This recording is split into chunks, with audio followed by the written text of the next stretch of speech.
సందర్భంలో ఇప్పుడు నిసార్ కలం నుంచి జనం గుండెల్లో నిలబడ్డటువంటి పాటను ఇప్పుడు మొగిలి ద్వారా మనం విందాం. నమస్కారం అన్న, నమస్తే. అంటే ముఖ్యంగా అంటే మీ పాటల గురించి నేను కొత్తగా అడగాల్సిన అవసరం లేదు, ఎందుకంటే రాసిన ప్రతి పాట కూడా ఒక్క పాట కూడా వేస్ట్గా పోలేదు. నాకు తెలిసినంత మటుకు నిసార్ అన్న రాసిన ప్రతి పాట కూడా జనం గుండెల్లో ఉంది. అట్లా అంటే ముఖ్యంగా నిసార్ బాయ్తో మీకు ఎన్ని సంవత్సరాల అనుబంధం అన్న? నిసార్ బాయ్ నేను 6వ తరగతి చదువుతున్నటువంటి ఆ టైం నుండి కూడా క్లాస్మేట్స్ మీ. అంటే ఇద్దరు మీది కూడా సుద్దాల కాదండి, సీతారాంపురం. వాళ్ళు మా దగ్గర హై స్కూల్ ఉంటే వాళ్ళు మా కాడ చదువుకునే వాళ్ళు. మేమందరం చిన్నప్పటి నుండి కూడా బాల్యమిత్రులం. ఆ టైంలలో మేము ఎక్కడ కూడా ఈ కల్చరల్ యాక్టివిటీస్ ఏమైనా జరిగినా కూడా పాఠశాలలో కానీ అక్కడ ఉన్నటువంటి మా పరిసరాల్లో కానీ ఎక్కడైనా కూడా మేము యాక్టివ్గా పార్టిసిపేట్ చేసేవాళ్ళం. నేను ఏదో నాకు తోచింది పాడుతూ ఉంటే మిత్రుడు అప్పుడు తబలా కొట్టేవాడు. అలాంటి పరిస్థితుల్లో పోను 10వ తరగతి అయిపోయిన తర్వాత మేమేమో ఇంటర్మీడియట్ అని ఇట్లా అని మేము చదువు వైపు వెళ్ళిపోతే చాలా బీదకుండపం నుంచి ఉన్నటువంటి మన మిత్రులందరూ కూడా కొందరు వేరే రూట్ చూసుకోవడం జరిగింది.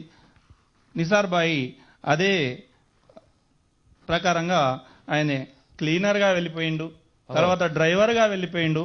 మేము చదువుకుంటూ ఉన్నాం, అయినా కూడా మా స్నేహితం అనేది మేము చదువుకుంటూ తర్వాత ఆయన క్లీనర్ చేసే దగ్గరికి వెళ్ళిపోయేవాళ్ళం. మా కాలేజ్ అయిపోయిన తర్వాత ఆయన దగ్గర పోయేవాళ్ళం, మళ్ళీ మా కాలేజ్ అయిపోయిన తర్వాత ఆయన డ్రైవర్గా చేస్తుంటే ఆయన దగ్గరికి వెళ్ళిపోయేవాళ్ళం.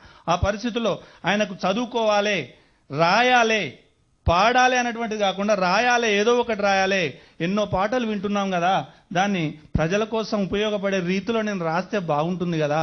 నాకు అవకాశం లేకపోయాన్ని ఆ తపనలో ప్రజల దగ్గరికి వెళ్ళి అక్కడ ఉన్నటువంటి పరిస్థితులన్నీ అవగాహన చేసుకొని ఏ పాటను రాసినా కూడా ఆ లోతులోకి వెళ్ళి ఆ అనుభవాన్ని తీసుకొని ఆ అనుభవం ద్వారా కొన్ని పాటలు రాస్తుంటాడు. అంటే ఇప్పుడు అంటే నిసార్ పాట వెనుక ఒక జీవితం ఉన్నది, ఒక ఆరాటం ఉంది, బతుకుదెరువు పోరాటం ఉంది. చిన్ననాటి నుంచి కూడా బతుకుదెరువు పోరాటంలో పాటనే తన ఆయుధంగా మలుచుకున్నాడు. అంటే చిన్ననాటి తన బాల్య స్నేహితుని పాటను తను కూడా బట్టి ఆ స్నేహితుడు రాసినటువంటి ఆ పాటను ప్రజల గుండెల్లో నిలబెట్టడం తన కర్తవ్యంగా భావించినటువంటి మొగిలి గారు వృత్తిరీత్యా ఉపాధ్యాయుడు. వీరు నల్లగొండ జిల్లా ఆలేరు మండలంలో కొలెన్పాకంలో వారు ఉపాధ్యాయునిగా ఉన్నారు. ఇప్పుడు నిసార్ బాయ్ రాసిన తొలి పాట అంటే బాల్య స్నేహితుడు అని చెప్పాడు. 6వ తరగతి నుంచి కూడా మేమిద్దరము కలిసి చదువుకున్నాం, కలిసి నడిచినాం, కలిసి ఆడుకున్నాం, కలిసి పాటలు పాడుకున్నాం అని చెప్పారు. అందుకే నిసార్ రాసిన తొలి పాటనే తన పాటగా మారుమోగిన పాటలో ఇప్పుడు మీకు వినిపిస్తున్నారు మొగిలి గారు. అయితే ఈ పాటను అన్న ఒక సున్నితమైనటువంటి పాటను తీసుకొని ఈ అభ్యుదయ గేయంగా మనం ఎందుకు రాయకూడదని రాసిండనమాట. ఆ పాట ముందుగా ఎలా ఉండేది, మేము ఎట్లా పాడుకునేది అని అంటే, చుట్టూ ముట్టు సుక్క బొట్టు నాడు మా నల్లని బొట్టు, చుట్టూ ముట్టు సుక్క బొట్టు నాడు మా నల్లని బొట్టు, బొట్టు చూసి బొంబాయి బండికి టికెట్టు కొట్టకు బావో నీ కాగా మైతది తోవా, జర టికెట్టు కొట్టకు బావో నీ కాగా మైతది తోవా. సరే వంకాయ రంగు చీరే గట్టి వంకర నడుము తిప్పుతుంటే, వంకాయ రంగు చీరే గట్టి వంకర నడుము తిప్పుతుంటే, అగ్రహారం కల్లు దాగి ఆగమైతి నెల్లు చుమ్ చుమ్ కలాడి కల్లు. అరే చుట్టూ ముట్టు సుక్క పొట్టు నాడు మా నల్లని పొట్టు, చుట్టూ ముట్టు సుక్క పొట్టు నాడు మా నల్లని పొట్టు, పొట్టు చూసి బొంబాయి బండికి టిక్కెట్టు కొట్టకు బావు నీ కాగా మైతది తోవా, జర టిక్కెట్టు కొట్టకు బావు నీ కాగా మైతది తోవా.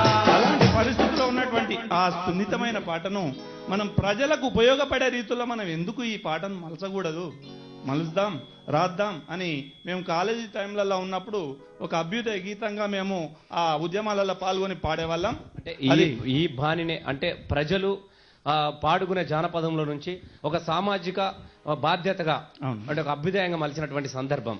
అంటే ఆ పాట ఇప్పుడు విని.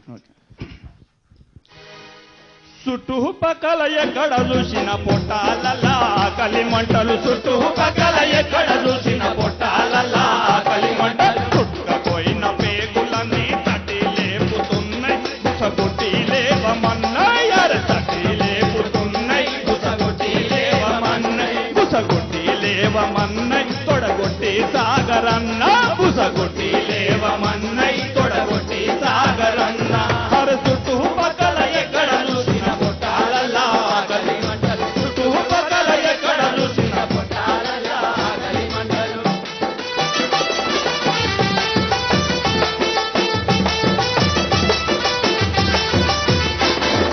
బతుకంత పండాలాగా ఎండిపాయే ఎండాలల్లా బతుకంత పండాలాగా ఎండిపాయే ఎండాలల్లా బతుకంత పండాలాగా ఎండిపాయే ఎండాలల్లా బతుకంత పండాలాగా ఎండిపాయే ఎండాలల్లా కాయా కష్టం తప్పదాయే కష్టమే అదృష్టమాయే కాయా కష్టం తప్పదాయే కష్టమే అదృష్టమాయే ముష్టివాని గతి పట్టే దిష్ట గడియలన్న ముద నష్టముడుగరన్న ముష్టివాని గతి పట్టే దిష్ట గడియలన్న ముద నష్టముడుగరన్న చుట్టూ పక్కల ఎక్కడ చూసిన పొట్టాలలో ఆకలి మంటలు చుట్టూ పక్కల ఎక్కడ చూసిన పొట్టాలలో ఆకలి మంటలు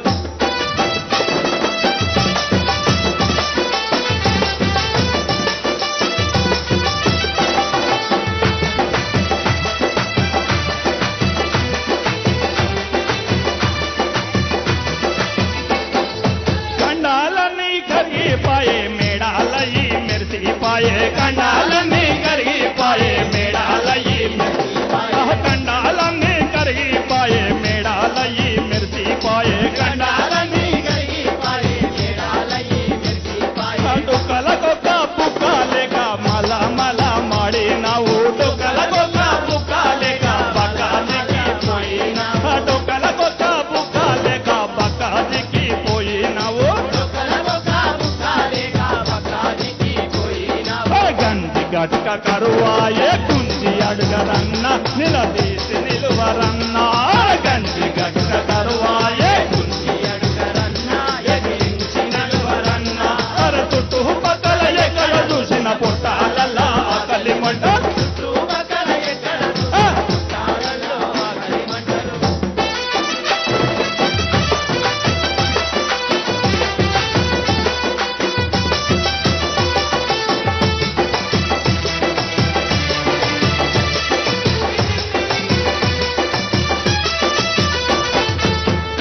బొట్టు బొట్టు నెత్తురు తీసి పొద్దు పొడుపు ముద్దగా చేసి బొట్టు బొట్టు నెత్తురు తీసి పొద్దు పొడుపు ముద్దగా చేసి అరే బొట్టు బొట్టు నెత్తురు తీసి పొద్దు పొడుపు ముద్దగా చేసి బొట్టు బొట్టు నెత్తురు తీసి పొద్దు పొడుపు ముద్దగా చేసి భూమి తల్లి సిగా తింటా వెలుగును పుట్టించినావు భూమి తల్లి సిగా తింటా వెలుగును పుట్టించినావు వెలుగు లేని వితలతోని కుమిలిపోత వేళ నువ్వు పూల పడితే ఎలా వెలుగు లేని ఎదలతోని కుమిలిపోతే ఎలా నువ్వు పూల పడితే ఎలా అర చుట్టూ పక్కల ఎక్కడ చూసిన పొట్టాలల్లో ఆకలి మంటలు చుట్టూ పక్కల ఎక్కడ చూసిన పొట్టాలల్లో ఆకలి మంటలు పట్టుగా పోయిన పేగులని తట్టి లేవుతున్నాయి పుసగొట్టి లేవమన్నై పుసగొట్టి లేవమన్నై తొడగొట్టి సాగరన్నా